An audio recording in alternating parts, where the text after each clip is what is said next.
এক সময় আমরা একটা জিনিস লক্ষ্য করে দেখবেন, মানুষ যখন তর্ক করে পারি না, সে যদি অনেক নিম্ন শ্রেণীর বজ্জাত হয়, তখন আমরা এই কচুর সাথে তুলনা করি যে কচু তেঁতুল দিয়ে খাওয়া যায়, তার কথা আসলে মেনে নেওয়া যায় না। কিন্তু একটাবার আমরা ভেবে দেখি না যে কচু এটা আসলে আমাদের জীবনে একটা উপকারী খাদ্য। অনেক ডক্টরেরা বলে কচু শাক খেতে। তেমনি একটা মানুষ যতই খারাপ হোক না কেন, আসলে সে কোনো না কোনো ক্ষেত্রে আমাদের উপকারে আসবেই। তাই মানুষকে কখনো এতটা কষ্ট দিয়ে কথা বলবেন না যে কষ্টের কথা আপনার তার সেজদাতে যেয়ে মনে পড়ে। আমরা আসলে কাউকে কোনো কিছু বলার সময় একটাবারও চিন্তা করি না যে কথাটা বললে তার কতটা কষ্ট হতে পারে, কতটা আঘাত পেতে পারে।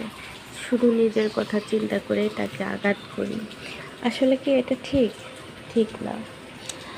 আসলে প্রতিটা মানুষ কথা বলার আগে চিন্তা করতে হবে, আমি যেরকম একটা মানুষ সেও একটা মানুষ, তাকে বুঝাইতে হবে সে ভুল করলে। কিন্তু তাকে এতটাই কষ্ট দিব না যে কষ্ট দ্বারা হয়তোবা আমার সাথে কথা বলবে, আমার সাথে চলবে, কিন্তু তার মনের ভেতর ক্ষণে ক্ষণে ব্যথা তৈরি হবে।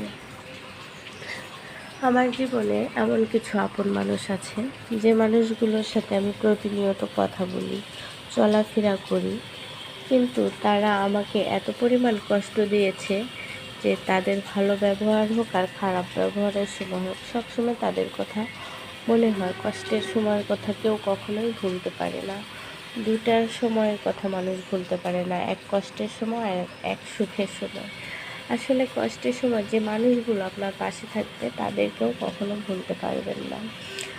যাই হোক, আমাদের নাটোরে কয়েকদিন ধরে বৃষ্টি হচ্ছে না, প্রতিদিনই ওয়েদারটা একটু মেঘলা মেঘলা দেখাচ্ছে। মোটামুটি আলহামদুলিল্লাহ, কিছুক্ষণ আগে ভালো পরিমাণ বৃষ্টি হয়েছে, আপনারা দেখতেই পাচ্ছেন।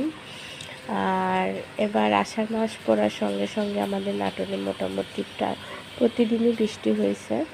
তো ওয়েদারটা এরকম যদি হালকা থাকে তাহলে হয়তো বা মানুষ অনেক ভালোভাবে চলতে পারবে। আর আমাদের শহরে একটু গরমই, তবে গ্রাম অঞ্চলে এরকম বৃষ্টি হলে কিন্তু ওয়েদারটা বেশ ঠান্ডা হয়ে যায়।